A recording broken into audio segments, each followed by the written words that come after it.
মত 23টা বছরে আমি কি পরিমাণ কাঁদছি জানো না? আমি আর কত কাঁদলে তুমি নামাজ পড়তে? আমি তায়েফের রক্তে পাথরের আঘাতে আমার পিঠটা ছিদ্র করে ফেলছি চালনির মতো।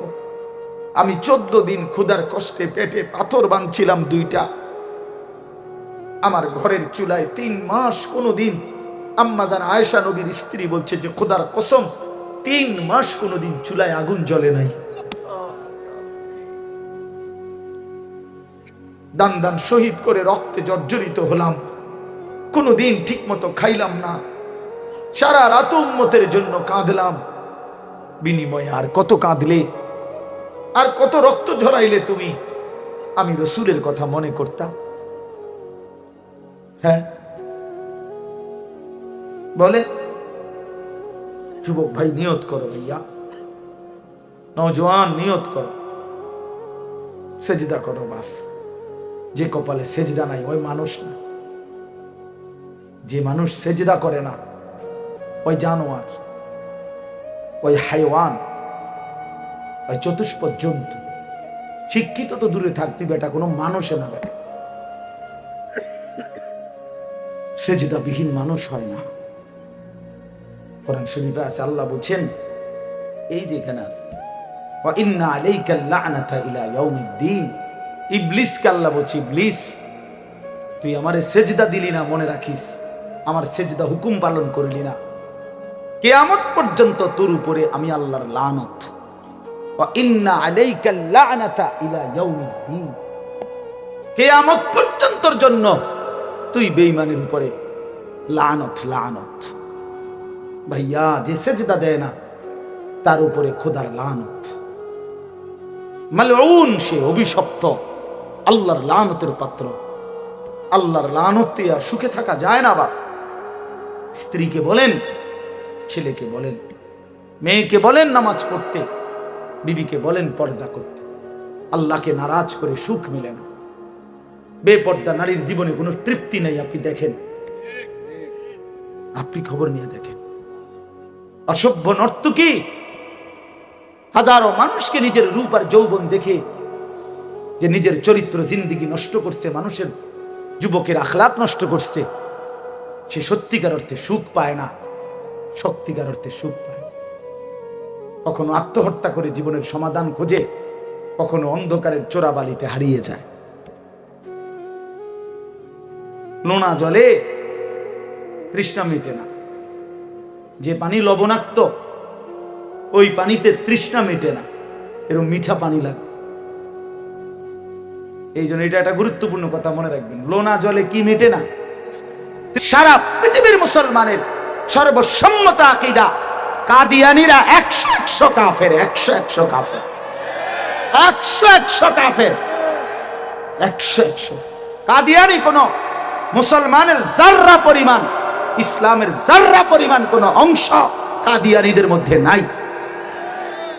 শেখুল ইসলাম, আমাদের আমির হেফাজত আল্লামা শাহ আহমদ শফি রহমাতুল্লাহ আলাইহি মৃত্যুর পূর্বের শেষ তামান্না ছিল এদেশের লক্ষ আলেম ওলামা, সর্বস্তরের মুসলিম জনতার এটা আজীবনের দাবি যে কাদিয়ানীদেরকে রাষ্ট্রীয়ভাবে অমুসলিম ঘোষণা করা হোক। আমরাও দাবি করি, আমরা বলেই যাব, আমরা বলেই যাব, কাদিয়ানীরা বেঈমান, কাদিয়ানীরা কাফের, ওদেরকে অমুসলিম ঘোষণা করা হোক। একদিন সফলতা আসবে ইনশাআল্লাহ, একদিন মুমিনের বিজয় হবে ইনশাআল্লাহ। এই কথা বাংলাদেশে একদিন প্রতিষ্ঠিত রাষ্ট্রীয়ভাবে হবে ইনশাআল্লাহ। এই জন্য দোস্ত, আমার বন্ধু, আমার নওজোয়ান সাথী, তুমি এক ওয়াক্ত নামাজ পড়ো না, সারাটা দিন সারাটা রাত মোবাইলে উলঙ্গ ছবি, নর্তকীর নাচ, জিনা আর বেবিচারের দৃশ্য দেখো, না মার ইজ্জত রক্ষা করলা, না বাবার সম্মান রক্ষা করলা, না ধর্মের ইজ্জত রক্ষা করলা, না কোরআনের সম্মান রক্ষা করলা। মনে রাখো, তুমি মনে করছো সুস্থ আছো, ভাত খাইতে আসো, ঘুম যাইতে আসো, কোনো অসুবিধা হয় না এত নাফরমানির পরে। না রে বন্ধু, দুনিয়া আল্লাহ তাআলা এমনি খাওয়ায়, ডাকলেই খাওয়ায়, না ডাকলেও খাওয়ায়, সেজদা দিলেও খাওয়ায়, না সেজদা দিলেও খাওয়ায়। দুনিয়া আল্লাহ তাআলা কুত্তারও খাইতে দেয়, দুনিয়া আল্লাহ তাআলা শুকরও খাইতে দেয়। বেটা, দুনিয়া ভোগ করা আহামরি কিছু না, আহামরি কিছু না। যৌন চাহিদা মানুষের যেমন পূরণ হয়, যৌন চাহিদা কুকুর বিড়ালেরও পূরণ হয়, কুত্তারও ছাও হয়, বিড়ালেরও বাচ্চা হয়। কথা বলেন না কেন? এইটা কোনো আহামরি কিছু না দোস্ত। বাত কতটি খাওয়ানোর নাম কোনো সফলতা না। কতক্ষণ হুইতালাই তাইলে এটা কোনো সফলতা না। যৌন চাহিদা পূরণ করলে এটা কোনো সফলতা না। দুনিয়া কোনো সফলতা না। এ তো জন্তু জানোয়ারেরও পূরণ হয়। ऐसे रहे या वैसे रहे वहां देखना कैसे रहे। এখানে তো এমনি বা হেমনে রয়েই গেলা, কিন্তু দেখার বিষয় তো হলো ওয়াহা কেসা রাহা, সেখানে কেমনে থাকবা, কবরে কেমনে থাকবা, হাসরের ময়দানে কেমনে থাকবা, বেনামাজি সন্তান কেমনে জিন্দেগি কাটাইবা। এই জন্য আমি আপনাদের কাছে বলতে চাচ্ছি, মূল কথা এটাই, আল্লাহ তাআলা আমাদেরকে ঈমানের দৌলত দিয়েছেন, মুসলমানের পরিচয় দিয়েছেন, একটি শ্রেষ্ঠ কিতাব কোরআন দিয়েছেন, শ্রেষ্ঠতম রসুল দিয়েছেন। আল্লাহ তাআলা শ্রেষ্ঠ মালিক, ইসলাম আমার শ্রেষ্ঠ ধর্ম, আমি নষ্ট হব কেন? আমার ভাই বুঝছেননি আমার কথা? আল্লাহ যার রব, নবী মুহাম্মদ সাল্লাল্লাহু আলাইহি সাল্লাম যার রসুল, কোরআন যার কিতাব, ইসলাম যার ধর্ম, সে চরিত্রহীন হবে কেন? কিসের অভাবে আমরা নষ্ট হয়ে গেলাম? কিসের অভাবে বরবাদ হইলাম? চারটি সর্বশ্রেষ্ঠ নিয়ামত, আল্লাহ সর্বশ্রেষ্ঠ, নবী সাল্লাল্লাহু আলাইহি সাল্লাম সর্বশ্রেষ্ঠ, কোরআন সর্বশ্রেষ্ঠ, ইসলাম সর্বশ্রেষ্ঠ। চারটি সর্বশ্রেষ্ঠ নিয়ামত আমার আপনার কাছে থাকার পরেও আমি চরিত্রহীন হলাম কেন? আমি বরবাদ হব কেন? ফেরেশতারা জিজ্ঞাসা তো করবে।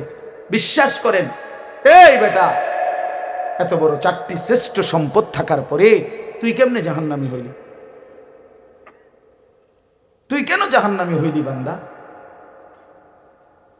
কেন না ফরমানি করলি? কিসের অভাব? এই জন্য আপনাদের কাছে আমি অনুরোধ করছি, রাত হয়ে গেছে, মেহেরবানি করে আপনারা ভাবতে শিখেন। আখেরাত যদি আমরা ভুলে যাই, আল্লাহকে যদি আমরা ভুলে যাই, আমাদের মৃত্যু পরবর্তী যদি জিন্দেগি ভুলে যাই, তো এই মুসলমান পরিচয় দিয়ে হলোটা কি? এই ইমানের পরিচয় দিয়ে হলোটা কি? আমারে আল্লাহ মোমেনের ঘরে দিয়া লাভটা হলো কি? কোরআনুল কারীমে আছে, ফাবিআইয়ি হাদিসিন বা'দাহু ইউমিনুন। শুনতেছেন? আল্লাহ তাআলা বলেন, বান্দা, আমি আমার সর্বশ্রেষ্ঠ কথা কোরআন 23টা বছরে নাজিল করেছি। এই কোরআন আমার কালাম, 23 বছরে আমি আমার রসুলকে তোমাদের জন্য পাঠিয়েছি। এত বড় শ্রেষ্ঠতম কথা কোরআন, এত বড় শ্রেষ্ঠতম রসুল তোমাদেরকে দেওয়ার পরে আর কি বললে? ওই ভাই শুনেন না, আর কি বললে? ফাবিআইয়ি হাদিস। আল্লাহ বলে, বান্দা, আমি আর কি নাজিল করলে, আর কোন কিতাব পাঠাইলে, আর কোন রসুল পাঠাইলে ইউমিনুন তুমি ইমানদার হইতা, সেজদা করতা, আর কেমনে বললে? আর কোন নবী পাঠাইলে? বলো ভাই, এখানে যারা নামাজ পড়ো না, তোমরা কও ভাই, একজনই বুঝুক। নবী সাল্লাল্লাহু আলাইহি সাল্লাম জিজ্ঞেস করবে হাসরের ময়দানে, উম্মত, 23টা বছরে আমি কি পরিমাণ কাঁদছি জানো না? আমি আর কত কানলে তুমি নামাজ পড়তে? এবার কোরআনুল কারীমের 6টা আয়াত আমি আপনাদের সামনে পড়ছি, অল্প একটু সময়, আর এই তর্জমাটা শুনাই। আমরা যারা এখানে আসছি, এখানে বসছি, আমাদের কাছে আল্লাহ তাআলার প্রধানতম চাওয়া, আল্লাহ তাআলা আমাদেরকে ঈমান দিয়েছেন, মুসলমান পরিচয় দিয়েছেন। এটা আল্লাহ তাআলার সবচেয়ে বড় ইহসান ও কারাম। কোন মানুষের উপরে আল্লাহর সবচেয়ে বড় দয়াটা কি?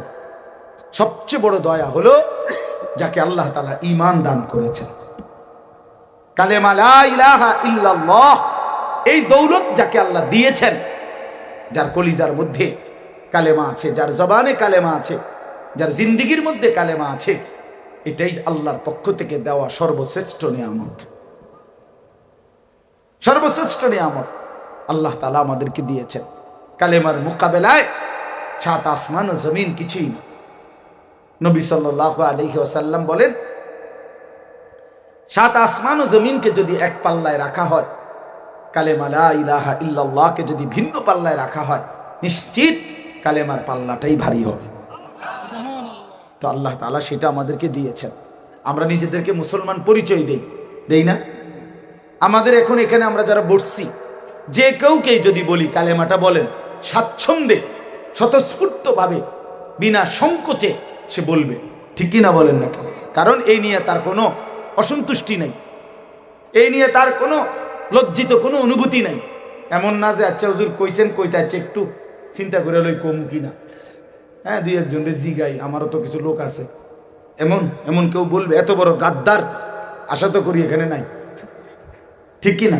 তাইলে এই যে নিয়ামত আল্লাহ আমাদেরকে দিয়েছেন, আল্লাহ দয়া করে দিছেন। ভাই আমি কেন মুসলমানের ঘরে জন্ম নিলাম, আরেকজন কেন নাফরমানের ঘরে জন্ম নিল?